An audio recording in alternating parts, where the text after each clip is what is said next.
Hello everyone, स्वागत है आपका एमएस क्लासेस में।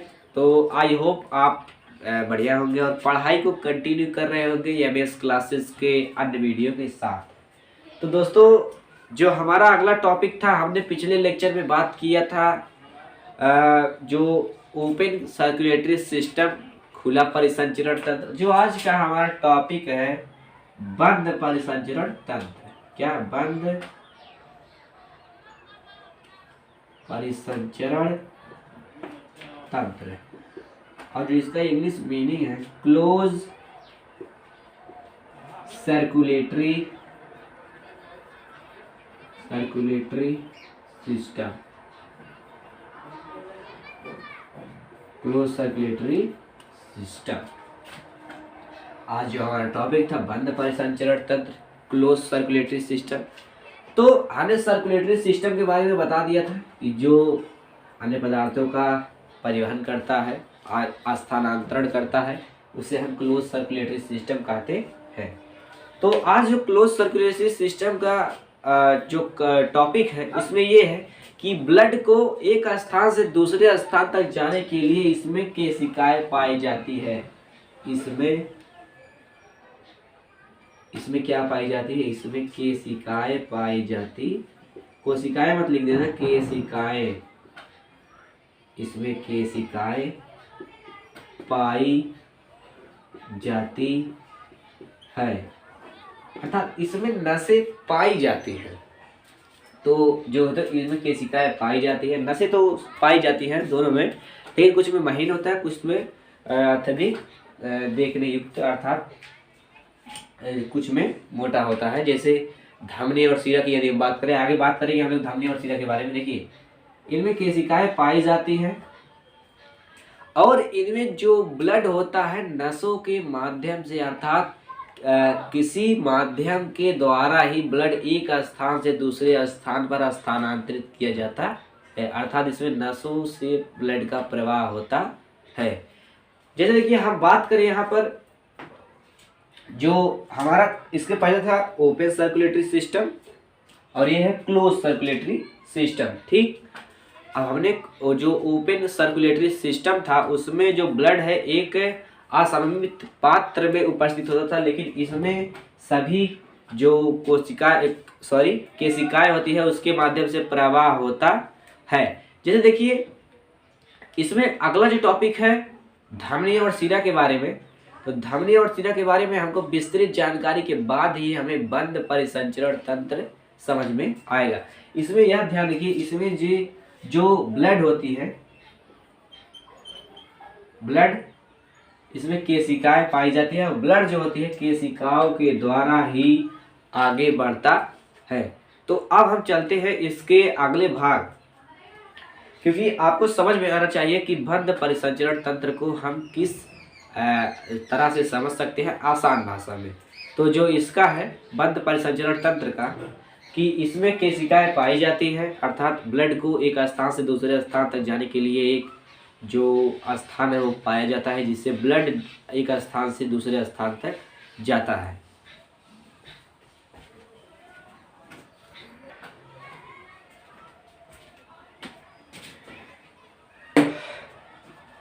और इसमें जो होता है, इसमें ब्लड क्या, रक्त ऊतकों या अन्य अंग के संपर्क में नहीं होता है, संपर्क में नहीं होता। ये संपर्क में किसमें होता है? ओपन सर्कुलेटरी सिस्टम में। और जो बंद परिसंचरण तंत्र है, इसमें ऊतकों के संपर्क में नहीं रहता, क्योंकि ब्लड एक छोटी केशिकाओं से फ्लो होता है, अर्थात गमन करता है। परिवहन का मतलब आपने समझा कि अन्य रासायनिक पदार्थों का या उत्सर्जी पदार्थों का आवागमन ही आपका परिवहन कहलाता है। तो इसमें जो रक्त होता है ऊतकों के संपर्क में नहीं होता है, जबकि ओपन सर्कुलेटरी सिस्टम में जो होता है रक्त ऊतकों के संपर्क में होता है, लेकिन क्लोज सर्कुलेटरी सिस्टम में जो रक्त होता है वह ऊतकों के संपर्क में नहीं होता है। अब इसके आगे जो हमारा अगला टॉपिक है धमनी और शिरा। अब हम लोग बात करेंगे पहले धमनी और शिरा की, उसके बाद बात करेंगे ब्लड के बारे में, उसके बाद हम लोग बात करेंगे अन्य जो प्रक्रिया, अन्य जो टॉपिक है उसके बारे में बात करेंगे। तो जो था हमारा बंद परिसंचरण तंत्र, उसका जो उदाहरण है, पहला जो उदाहरण है, क्योंकि उदाहरण के बिना बिना हमें समझ नहीं आएगा। उदाहरण पहला जो है एनीलिडा फाइलम, एनीलिडा जिसमें आता है हमारा केचुआ, एनीलिडा फाइलम आता है, और इसमें कार्डेटा फाइलम भी आता है। क्या? कार्डेटा फाइलम, क्योंकि कार्डेटा में ही हम लोग आते हैं, क्योंकि हम लोग में बंद परिसंचरण तंत्र पाया जाता है। अब हम आपको कुछ चीजें बता रहे हैं, कुछ इंपॉर्टेंट बेसिक चीज। देखिए, धमनी और शिरा, एक होता है mixed gland, sorry mix gland नहीं, मिक्स सर्कुलेटरी सिस्टम। हम थोड़ा सा बता दे रहे हैं आपको, वह ऐसा कौन सा जीव है जिसमें मिक्स सर्कुलेटरी सिस्टम पाया जाता है? ये बात आप कमेंट बॉक्स में बताइए, फिर हम इसका जवाब देंगे जब यदि आप लोग कमेंट बॉक्स में पूछेंगे तो। ऐसा कौन सा जीव है जिसमें close circulatory system, open circulatory system अर्थात मिक्स्ड सर्कुलेटरी सिस्टम पाया जाता है? ये बात आप लोग कमेंट बॉक्स में बताइए। चलिए हम लोग चलते हैं धमनी और शिरा की तरफ। हम लोग बात करेंगे धमनी और शिरा, और इसी के साथ बात करें धमनी शिरा में अंतर। ये बताएंगे आपको तुरंत समझ में आ जाएगा धमनी और शिरा के बारे में। देखिए, पहले हम लोग बात करते हैं धमनी। धमनी जो होता है, इसमें क्या होता है, अंतर की तरह बना लेते हैं, इससे हम लोग समझने में आसानी हो। दोनों टॉपिक एक साथ सीख ले। पहला होता है धमनी और जो दूसरा है शिरा, धमनी और शिरा। देखिए, अब आपको हम एक कंसेप्ट सिखा रहे हैं, धमनी। ये क्या नाम आ रहा है? धमनी, धा से धनी। अब आप लोग देखते होंगे धनी व्यक्ति जो होता है वह, उसके कपड़े वपड़े सही रहते हैं, वह शुद्ध रहता है, मतलब वह एक प्रकार से धनी व्यक्ति जो होता है वह परिपूर्ण कपड़ा से, अन्य चीज से हम कंपेयर नहीं कर रहे हैं यहाँ पे कि गरीब के पास नहीं होता है, लेकिन ये आपको याद रखने का एक सिस्टम है। धनी व्यक्ति जो होता है वह थोड़ा साफ सुथरा होता है, अर्थात जो धमनी होता है इसमें शुद्ध रक्त, जो धमनी होता है इसमें शुद्ध रक्त का, इसमें शुद्ध रक्त पाया जाता है। इसी का अपोजिट जस्ट है जो शिरा होता है, इसमें अशुद्ध रक्त पाया जाता, इसमें अशुद्ध रक्त पाया जाता है। अब देखिए, हमारे शरीर में जो धमनी होता है वह शुद्ध रक्त उसमें प्रवाह होता है, और इसमें अशुद्ध रक्त प्रवाह होता है। धमनी, अब इसका हम थोड़ा स्पीड, इसका जो होता है, इसका जो आप लोग कह सकते हैं कि देखिए, जब हमारे हार्ट से ब्लड निकलता है, धमनी उसमें शुद्ध रक्त जाता है, और शुद्ध रक्त का जो स्पीड होता है वह 120 होता है। ब्लड का स्पीड, किसका? ब्लड का स्पीड, ब्लड का निकलने का स्पीड, समझिए, ब्लड का निकलने का स्पीड जो होता है वह 120 होता है, और इसमें जो होता है ब्लड का आने का, कहाँ? हार्ट में, हार्ट में आने का स्पीड जो होता है 80 होता। अब आपको एक बात समझना है, कहाँ से निकले, कहाँ से ब्लड का, यहाँ पे हार्ट ले लीजिए, हार्ट से निकलने का स्पीड 120 होता है।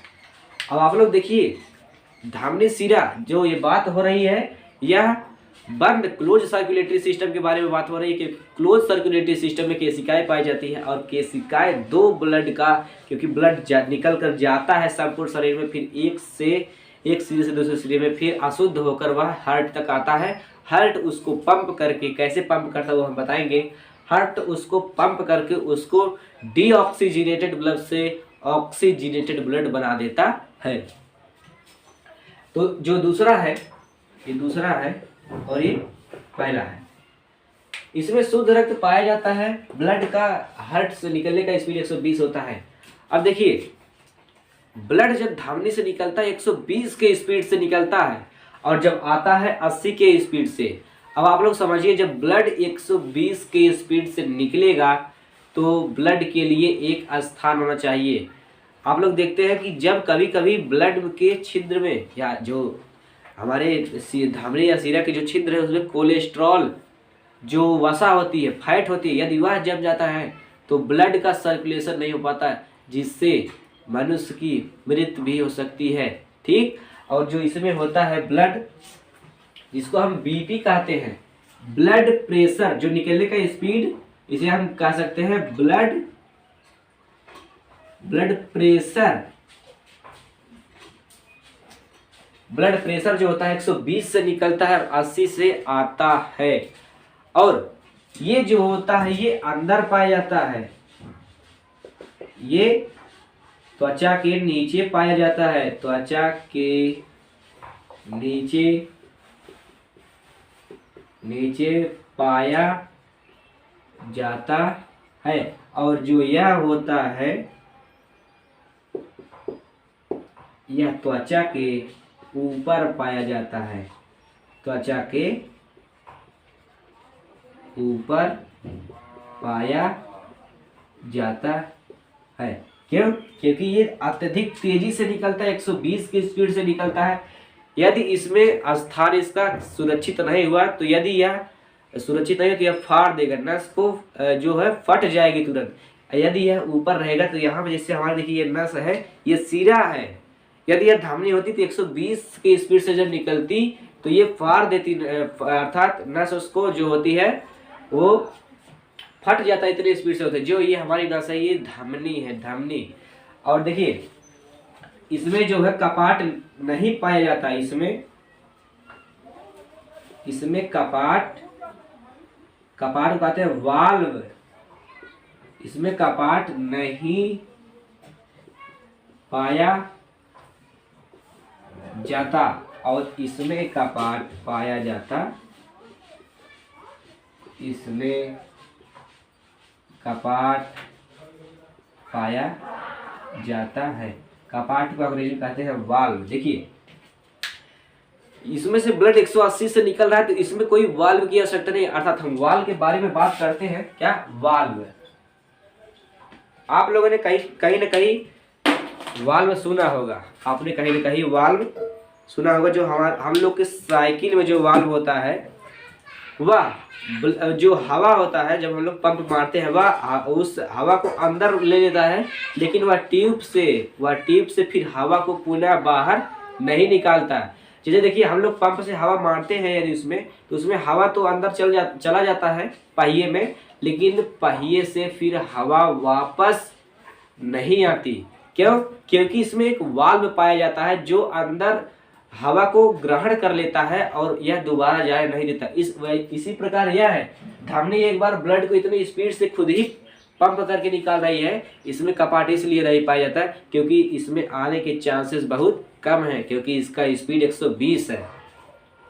और सिरा में देखिए इसका स्पीड जो है, जो बीपी है, ब्लड प्रेशर, ठीक, ब्लड प्रेशर या ब्लड स्पीड आप लोग समझ लीजिएगा, वह 80 होता है। इसमें ब्लड को रुकने का चांस होता है, अर्थात इसका स्पीड 80 होता है। या जो होता है ब्लड को लौटने का, यदि जान लीजिए कि धमनी हमारे 120 से यदि ब्लड को पंप कर दिया, यदि सिरा 80 से ऊपर नहीं ले जाएगा तो हमारे जो पैर होते हैं, पैर में यदि धमनी से ब्लड आया है तो वही पैर में ही एकत्र होगा और पैर हम लोग का इतना मोटा हो जाएगा। क्यों? क्योंकि जो सिरा है वह ब्लड को ऊपर नहीं ले जा रहा है हार्ट में।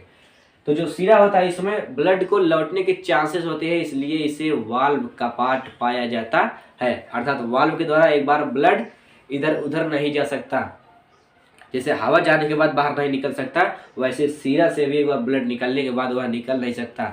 यह एक समझने का ट्रिक था। इसे आप लोग तेरे जीवन में देख सकते हैं कि यदि आप लोग पंप मारते हैं तो हवा अंदर चला जाता है, फिर वह पुनः वातावरण में नहीं आता यदि वाल्व में कोई दिक्कत ना हो तो इसमें कपाट इसलिए पाया जाता है क्योंकि इसका जो बीपी होता है, ब्लड प्रेशर होता है, वह कम होता है और इसमें ब्लड को लौटने के चांसेस होते हैं। और जो इसमें पांचवा है, पांचवा जो है फुफ्फुस। ये देखिए एक बहुत इम्पॉर्टेंट क्वेश्चन है कि किस धमनी में अशुद्ध रक्त बहता है, उसे कहते हैं फुफ्फुस धमनी। फुफ्फुस धमनी में अशुद्ध ब्लड पाया जाता है, ब्लड पाया जाता है। और ये क्वेश्चन ये पूछेगा किस सिरा में शुद्ध ब्लड पाया जाता है, तो फुफ्फुस सिरा में। फुफ्फुस सिरा में